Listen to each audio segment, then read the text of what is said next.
nous sommes sur la place de l'Hôtel de Ville de Tergnier, grand lieu où on peut retrouver tout le symbolisme et les symboles de la franc-maçonnerie. Une place qui est un livre ouvert sur la grande histoire de la franc-maçonnerie à Tergnier.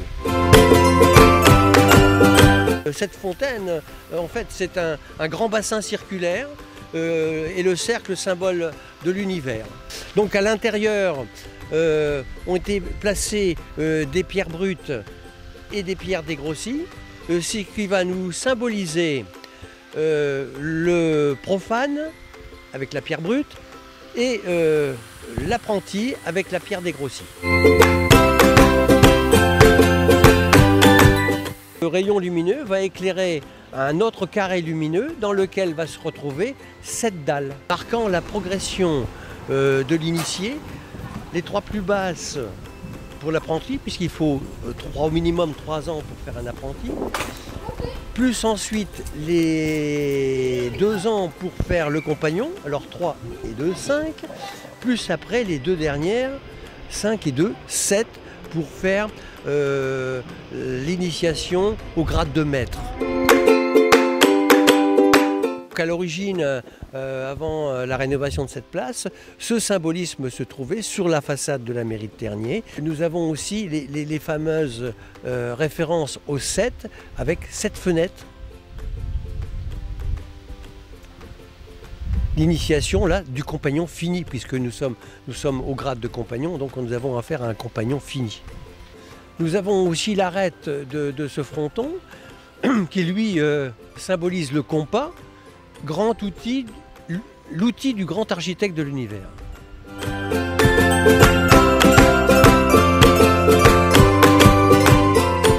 Dans la vie du rail, il avait été dit et écrit que c'était une cité voulue et conçue par Raoul Dautry. Et là, m'est venu de reprendre le plan de la cité et de dire s'il est en relation avec le compagnonnage, il a codé son plan. Parce qu'à l'origine, le symbole de la cité, c'était 3 roues d'une locomotive. Bon, c'est resté comme ça pendant 90 ans. J'ai trouvé sur ce plan l'équerre et le compas, j'étais tout content. Il avait donc bien codé son plan. Et le secteur n'a pas été tracé n'importe comment. Il est tracé dans ce qu'on appelle les règles de l'art.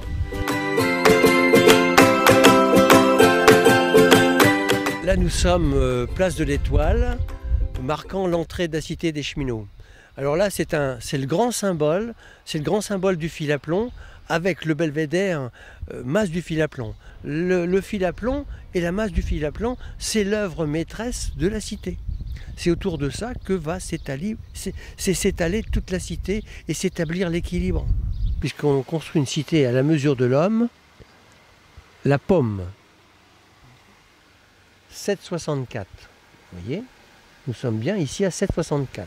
Hein, c'est un grand principe aussi de se retrouver dans les mesures qui correspondent aux mesures de l'homme.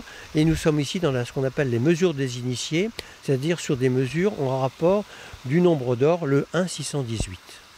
Donc le premier secteur, c'est le secteur de l'apprenti. Vous voyez, ici, comme tout à l'heure dans le bassin de l'Hôtel de Ville, hein, on y trouve la pierre cubique à pointe dégrossie. Donc ce secteur-là, c'est le secteur du compagnon. Donc il sait tracer sa pierre. Et donc là, nous allons avoir une première pierre, la pierre cubique à pointe, qui ici n'était pas parfaite, va devenir parfaite ici. Et sur le principe du nombre d'or, 1,618. Et ma pierre ici fait bien 16 cm 18. 1,618 multiplié par 10, ça fait bien 618. Ensuite, nous avons le bijou du maître, l'équerre pythagoricienne, qui dit pythagoricienne, nous dit 3, 4, hypoténuse 5. Donc là, nous sommes en section dorée de 0,618.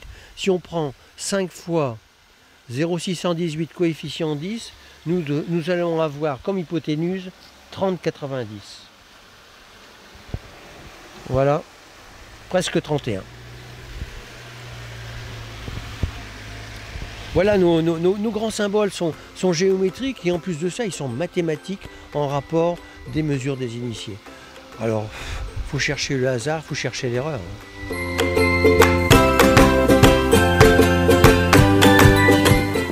Mon souhait, c'est effectivement qu'une telle valeur culturelle et architecturale ne soit pas oubliée, hein, ne se perde pas, parce qu'on est toujours dans un monde qui veut toujours savoir de où il vient. Et là, ici, nous avons et la matière et l'esprit pour l'expliquer. Et tout est là. Tout est là et tout est là. sous nos yeux, quoi. Sous nos yeux, il y a presque à portée de main.